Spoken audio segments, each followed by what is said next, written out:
distante do Pai.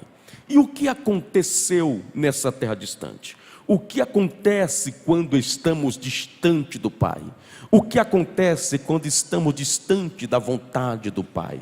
O que pode acontecer quando afastamos da presença do Pai? Primeiro, a gente começa a ter uma inversão de valores. De que maneira? Percebam que esse rapaz, ele valorizou muito mais as coisas do que as pessoas, do que o seu irmão mais velho. Não importa como era a convivência dos dois dentro daquela casa, mas era irmão. E também ele não valorizou a presença do seu pai, o carinho do pai, o afeto do pai, o cuidado do pai. Para este rapaz, devido ao seu coração estar rebelde à vontade de Deus, ou à vontade do pai da parábola, ele começa a valorizar muito mais as coisas, muito mais os seus projetos de vida, os seus anseios, as suas aspirações, do que a comunhão do Pai, do que está em comunhão com aquele que era o guardador dele, o cuidador dele, o protetor dele. Segundo, quando nos afastamos da casa do Pai, nós valorizamos muito mais o nosso prazer do que o nosso dever. Uma das razões que esse menino deixa a casa do pai é porque dentro da casa do pai tem regras. Dentro da casa do pai precisa prestar relatório. Dentro da casa do pai tem que andar conforme o que o pai quer. Dentro da casa do pai ele tem que obedecer às ordens, à lei, o mandamento do pai. Mas agora, nesse contexto da parábola, esse menino diz: não, olha, e os deveres, na verdade, a lei do pai, o mandamento do pai, as rédeas do pai, estão atrapalhando o meu prazer, estão atrapalhando os meus sonhos, estão atrapalhando o que eu quero fazer. Eu quero aproveitar a vida, e dentro da casa do pai parece que é tão pequeno esse lugar, parece que é tão insignificante, todo dia a mesma coisa. As regras me impedem realmente de eu me realizar, as regras deles me atrapalham de eu ser realmente quem eu sou. E isso é algo muito sério, pastor Alailson, muito sério. Um dia desse eu ouvi um rapaz falando numa pregação, dizendo: olha, você precisa ser quem realmente você quer ser, ou quem realmente você é. E eu disse: Deus, me guarda desse maldito dia de realmente eu ser quem a minha natureza quer que eu seja,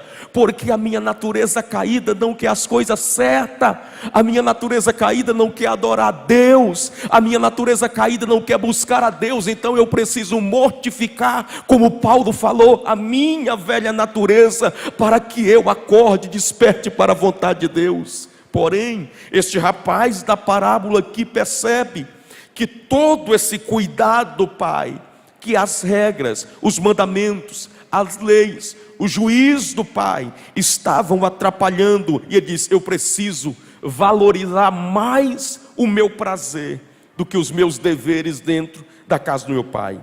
Terceiro, o que acontece quando estamos distante do pai?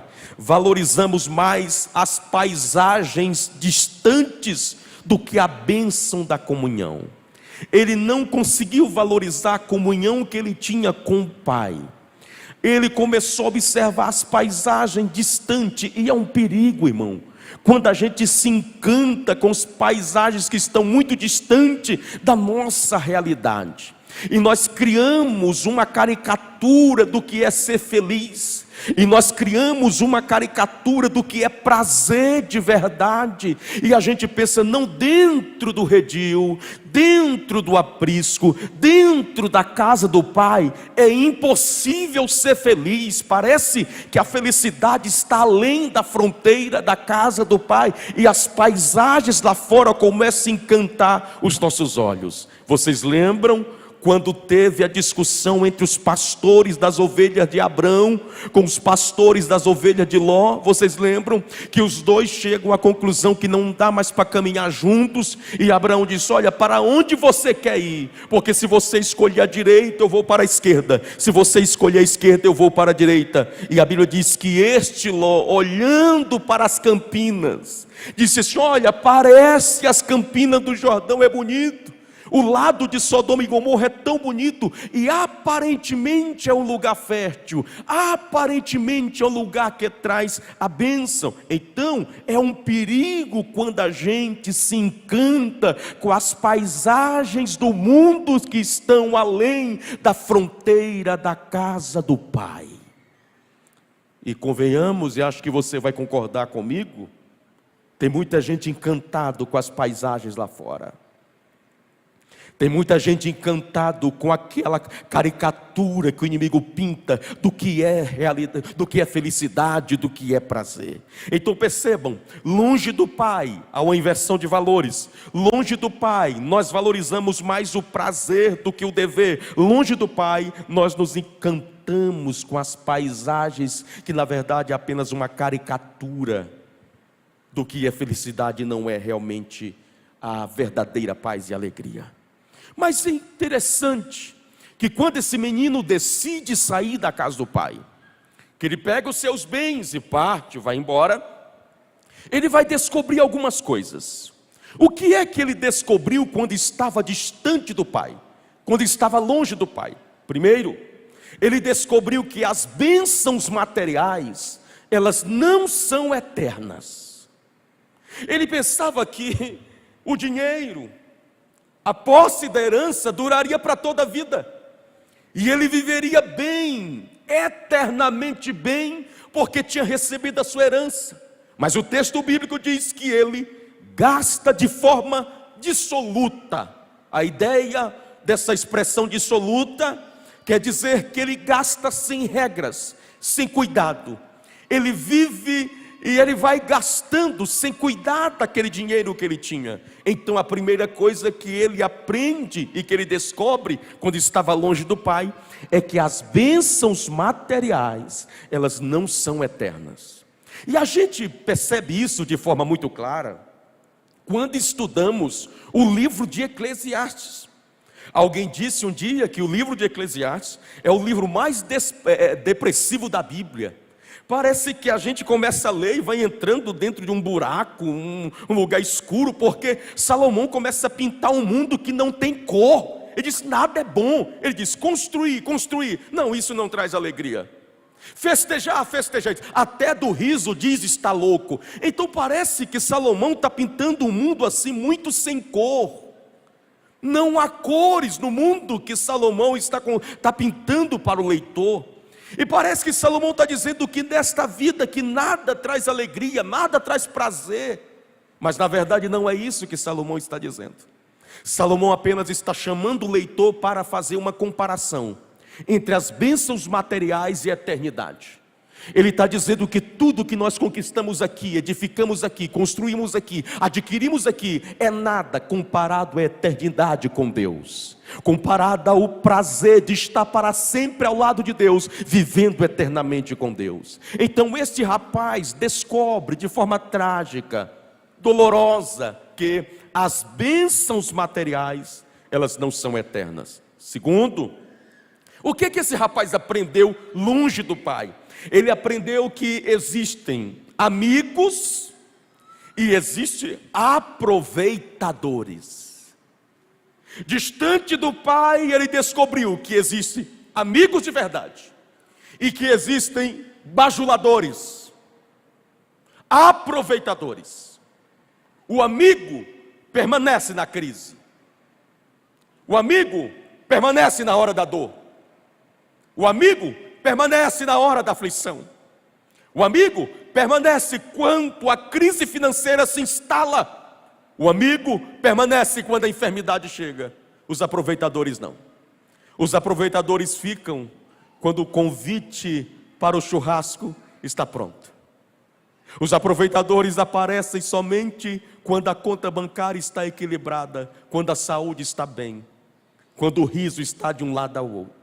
E esse rapaz descobre na prática que existem amigos e que existem aproveitadores. E ele aprendeu e entendeu que aquelas pessoas que estavam com ele no momento da herança, no momento do bolso cheio, não eram amigos, eram apenas bajuladores e aproveitadores. Terceiro, o que esse rapaz aprendeu distante do pai? Ele aprendeu que os seus desejos conseguiram enganá-lo. Ele descobriu que foi totalmente enganado pelos seus desejos, pelas suas paixões. Ele percebeu agora que, além da fronteira do pai, o mundo não era tão colorido como pintaram para ele. Ele descobriu que, distante do pai, o mundo não era tão prazeroso como pintaram ou como falaram para ele. Ele foi enganado pelos seus próprios desejos, suas próprias paixões. É por isso que o livro do profeta Jeremias, ele vai dizer: de que queixam-se os homens? Eles se queixam dos seus próprios pecados, dos seus próprios erros. Eles são enganados pela sua própria cobiça. Quarto, o que esse rapaz descobriu distante do pai? Ele descobriu que o pecado promete liberdade, mas na verdade ele traz a escravidão. O pecado prometeu para ele: se você sair daqui, você vai ser livre. Se você não prestar mais relatório para o seu pai em obediência, tudo, dizer para onde você vai, com quem você vai, que hora você vai chegar, o que você vai fazer, isso não é liberdade. Liberdade é depois da fronteira, da cerca das terras do seu pai, lá que é livre. E quando ele chegou lá, não havia liberdade. O que havia ali era escravidão. A Bíblia nos informa que quando esse rapaz decide sair da casa do pai e leva tudo que é seu e começa a gastar de forma dissoluta, o texto bíblico diz que acabou tudo que ele tinha. E por incrível que pareça, não foi uma coincidência, eu penso que não foi. No momento que acaba o dinheiro dele, veio uma fome sobre a cidade. Como é que pode?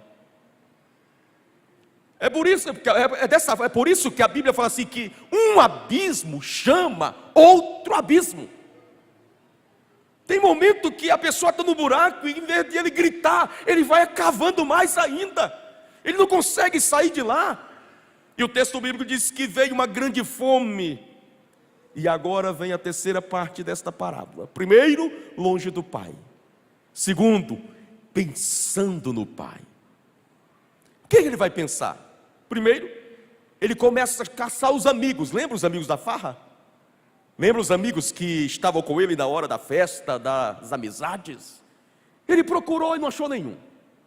Então ele começou a ser um pedinte, um mendigo. Ele foi lá: olha, eu preciso de comida, eu preciso de roupa, faz agora. E ninguém dava, o texto diz assim, ninguém lhe dava nada.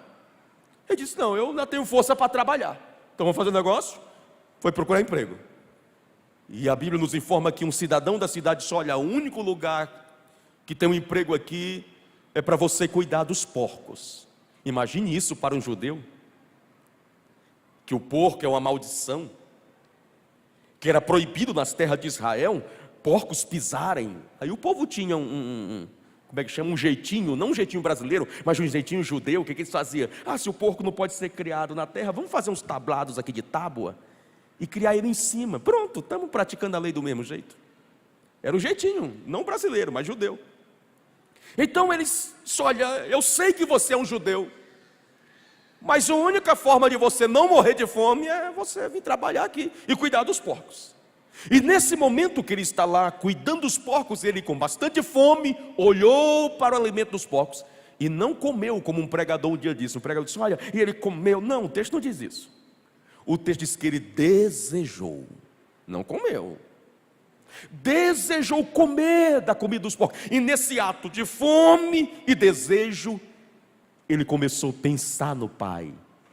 E nesse pensamento vem o arrependimento. E o que ele pensou no pai? O que é esse arrependimento? O arrependimento apresentado no texto aqui é uma mudança de ideia, uma mudança de direção, uma mudança de caminho.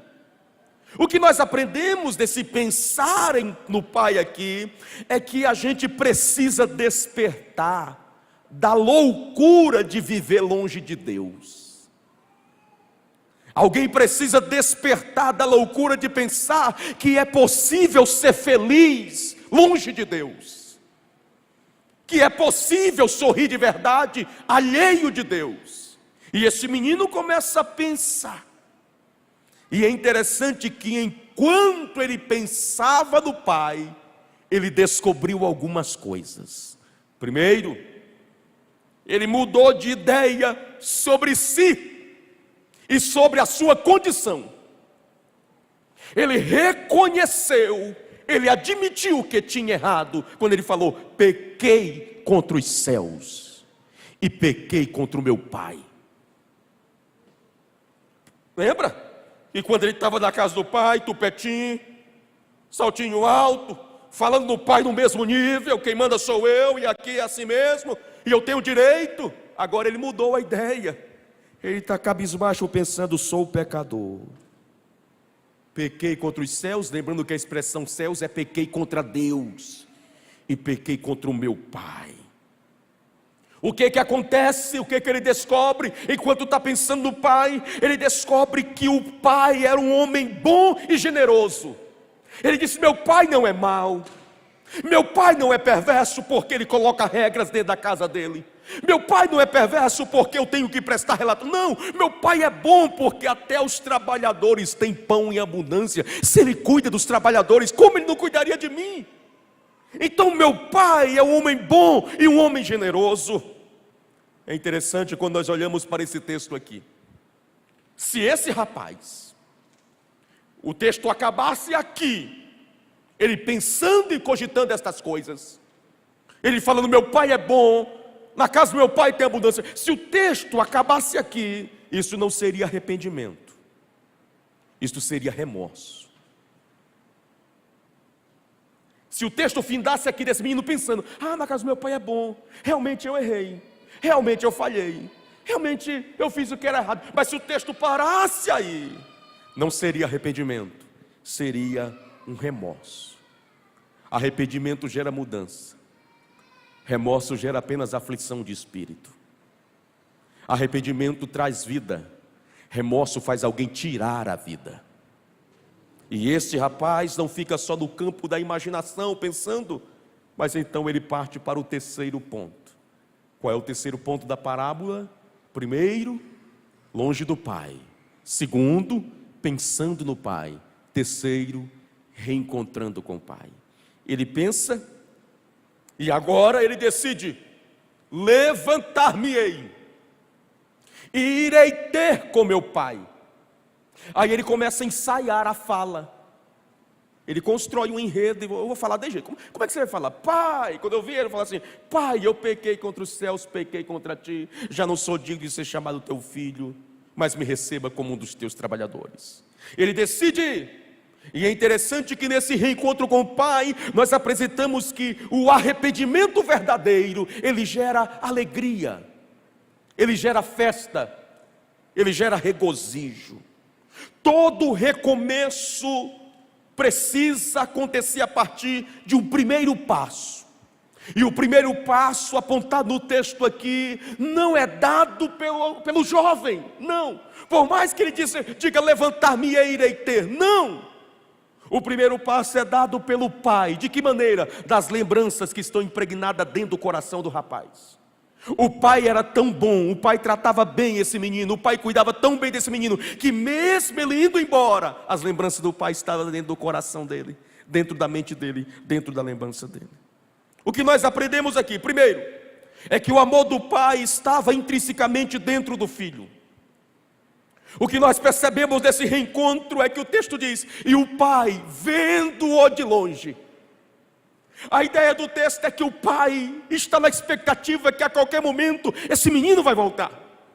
A qualquer momento ele não vai aguentar ficar distante de mim, e ele vai voltar para minha casa, e eu vou recebê-lo. A ponto que o pai está aqui na expectativa, com os olhos na estrada, dizendo: ele vai voltar. Quando o menino aponta na estrada, o texto diz: e o pai vendo-o de longe. Aleluia. Aí o texto bíblico diz: olha, se compadeceu. Isso é extremamente importante. O pai se compadece. A ideia aqui é que o pai amou, o pai sentiu compaixão, o pai sentiu a miséria desse menino. O menino que sai saudável, o menino que sai forte, chega agora magro, esquelético, todo destruído, ferido. cabisbaixo, sujo, e o pai sente tudo aquilo sobre ele, compadeceu do menino. Depois o texto bíblico ainda diz que depois que ele se compadece, o texto diz assim, e ele correu. E aqui é necessário a gente observar algo muito curioso. Dentro da tradição, da cultura, o judeu jamais, dos cabelos brancos, um senhor judeu, jamais ele corre.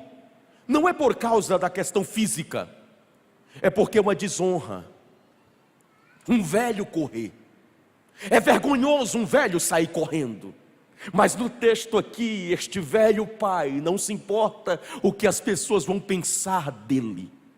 Não se importa se vão dizer é vergonhoso e que coisa feia esse velho correndo. O pai assume a vergonha do filho e diz: eu vou correr, vou assumir toda esta vergonha, mas eu vou correr em direção ao meu filho. É interessante que dentro da cultura, quando o filho colocava o nome do pai em vergonha e desperdiçava tudo que o pai tinha, se porventura esse filho voltasse para a casa do pai, todas as pessoas que trabalhavam para o pai tinham por direito apedrejar este menino. E agora é por isso que o pai abraça o menino dizendo: não atirem pedra neles. Eu estou abraçando para protegê-lo de todas as pedradas. Para acertar o filho tem que acertar o pai, e o pai é que é o dono da casa. Como é que a gente acerta o dono da casa? Quinto ponto que nós aprendemos aqui é que o texto diz que o pai abraça. A ideia do abraço é acolhimento e proteção.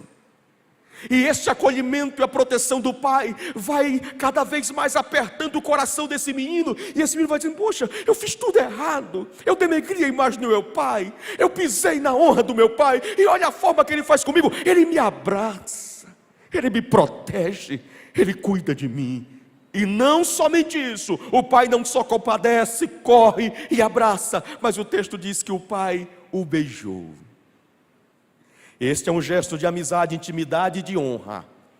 O que o pai está dizendo: você continua sendo meu filho. É por isso que nesse momento, enquanto o filho está chegando, se aproximando, o filho vem gritando, dizendo: pai, pequei contra os céus, e eu pequei contra ti, já não sou digno de ser chamado teu filho. Aí quando ele vai falar assim: mas me receba como um dos teus trabalhadores, não deu tempo, porque o pai correu e disse: não, você continua sendo o meu filho.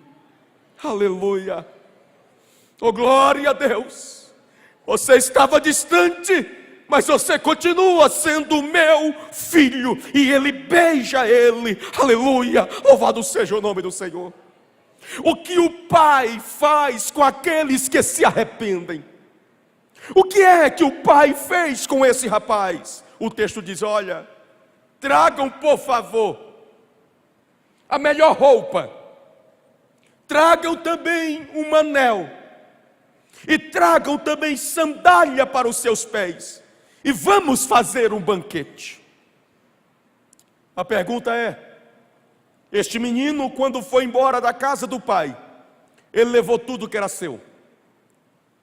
Então, de quem é essa roupa que o pai está dizendo: pega e traz? Se o menino levou tudo que era dele, esta roupa só pode ser a roupa do pai, a melhor roupa do pai, para se cumprir o que o profeta Isaías disse, que Deus, o Deus Todo-Poderoso, Ele nos deu veste de salvação. A vestimenta não é minha, é de Deus. É Ele que nos veste de salvação. Mas não para por aí. O texto diz: olha, coloque um anel no dedo dele. Fala de autoridade e restituição. Coloca também sandália nos pés. A ideia é que os servos ficam descalços para trabalhar, e os filhos têm sandália. Então ele não é servo, ele não é um escravo, ele é meu filho, pode calçá-lo. E o texto diz assim: semelhante à mulher que fez festa porque encontrou a dracma, semelhante ao pastor que fez festa porque encontrou a ovelha, eu também vou fazer festa. Vamos matar o bezerro cevado e vamos promover uma festa, porque este é o meu filho, que ele estava perdido e foi achado. Ele estava morto e reviveu. É interessante que longe do pai, escute isso, longe do pai, Este menino descobriu o que é miséria. Longe do pai, esse rapaz do texto descobriu o que é miséria. De volta para a casa do pai, ele descobriu o que é misericórdia. Aleluia! Longe do pai, ele descobriu o que é tristeza de verdade. De volta para a casa do pai, ele descobriu o que é alegria de verdade. Distante do pai, ele descobriu o que é escravidão. De volta para a casa do pai, ele descobre o que é verdadeira liberdade. Aleluia!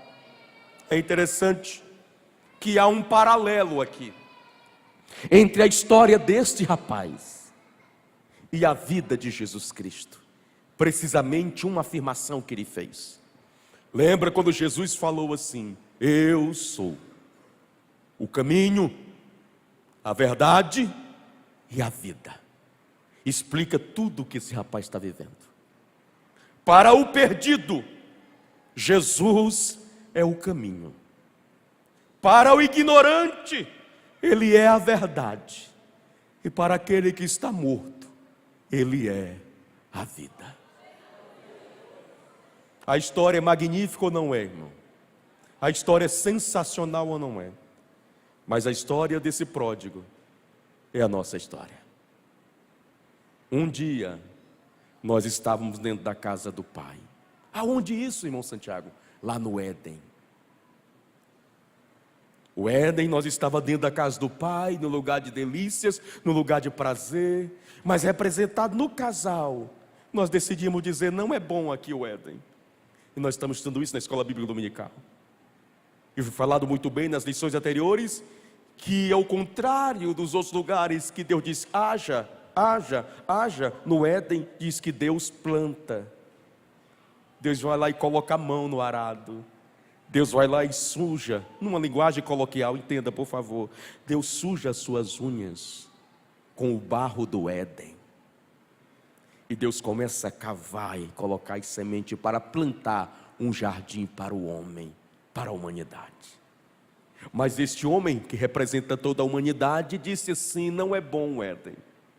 Aqui tem regras, aqui tem limites. Eu quero viver do meu jeito. Eu quero ter a minha liberdade, liberdade autônoma. E o que acontece? Ele decide abandonar o Éden. E fora do Éden ele descobriu o assassinato. E fora do Éden ele descobriu a solidão. E fora do Éden ele descobriu a morte. E fora do Éden ele descobriu as angústias da vida. Porém, dentro de nós, como eu conversei hoje com o irmão Gildásio, nós não perdemos, não foi arrancado de nós, chamado atributo comunicável, como foi ensinado pelos obreiros, atributo comunicável de Deus, a imagem e semelhança, não perdemos, não vamos forçar a barra como alguns. A imagem e semelhança foi apenas deturbada, arranhada. É por isso que o homem distante de Deus ainda lembra que Deus é bom. Quantas vezes eu preguei para amigos, pastor, bêbados, e eles choravam dizendo: você está certo, Deus realmente me ama. Por que eles fazem isso? A imagem está apenas arranhada, embaçada, e ele sabe que a única alegria está em Deus. Eu preguei para amigos que estavam usando droga, eu falando: saia dessa vida, Jesus te ama. Ele diz: eu sei que Ele me ama, mas eu não tenho força. Por que ele sabe que Deus ama? A imagem está embaçada, arranhada. Só que o Éden se abriu de novo para nós. Quem abriu o Éden? Cristo Jesus correu ao nosso encontro. Aleluia! E lá na cruz, Cristo assumiu toda a nossa vergonha. Toda a nossa miséria foi colocada em Cristo Jesus. As pessoas passavam, olhavam para Ele, desprezavam. Não havia nenhuma beleza nele, como diz Isaías 53, que para que as pessoas desejassem Ele, a nossa vergonha estava sobre Ele. A nossa pobreza estava sobre Ele. A nossa miséria estava sobre Ele. O nosso pecado estava sobre Ele. A nossa rebeldia estava sobre Ele. Ele e assumiu toda a nossa pobreza, miséria e vergonha. Mas só que o Éden se abriu a partir de Cristo Jesus. E nós que estávamos apenas pensando em Deus, agora por causa de Cristo Jesus, tivemos o reencontro com Deus. O Éden se abriu novamente e em Cristo Jesus, Ele que é o caminho, a verdade e a vida, entramos para um relacionamento novamente com Deus. Que coisa extraordinária. Então esta parábola nos fala deste Pai que é Deus e destes filhos que você escolhe. Você é o que vai ou o que fica, mas todos precisam de um encontro com o Pai. Aquele que foi embora decidiu viver longe do Pai, sem comunhão com o Pai. E o que está dentro da casa, o mais velho, também está dentro da casa, mas não está tendo comunhão com o Pai. Mas o certo é que ambos precisam ter um encontro com o amor verdadeiro do Pai. A minha proposta de mensagem nesta noite é dizer para todos aqueles que me ouvem: não existe alegria fora de Deus. Não existe prazer fora de Deus. Não existe. O único lugar que você pode ser feliz de verdade é em Cristo Jesus. O nosso pastor fala repetidas vezes aqui, e foi falado quinta-feira pelo irmão Lucas Samuel: nós não prestamos nem para desviar. Tem um escritor que diz algo extraordinário, a mente já não é mais a mesma, pastor. Mas ele diz assim: olha, que Deus não deixa os seus filhos pecarem com sucesso.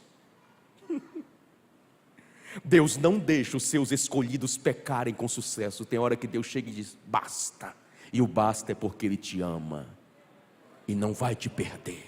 Se coloque de pé, por favor. Eu sinto a presença de Deus aqui. É o Deus pródigo, o Deus que gastou tudo o que tinha por amor a você, por amor à sua vida, por amor à sua família, por amor à sua casa. Ele gastou tudo o que Ele tinha. Ele deu tudo o que Ele tinha. O que Ele tinha? Ele deu o único filho dele para morrer e para carregar uma pesada cruz. E como diz um hino muito antigo da Assembleia de Deus, acho que de Luiz de Carvalho, ele dizia: naquela cruz não era só madeiro. Naquela cruz o peso dela não era por causa da madeira, não. O peso dela é porque estava ali os meus, os seus, os nossos pecados estavam ali naquela cruz. E Cristo carregou por amor para não nos perder. Aleluia.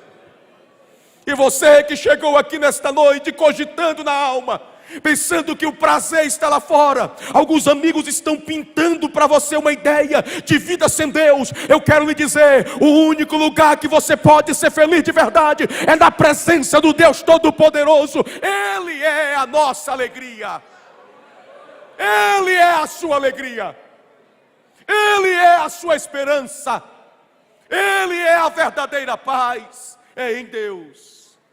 Oh, aleluia, aleluia. Eu sinto a presença de Deus aqui nesta casa de oração.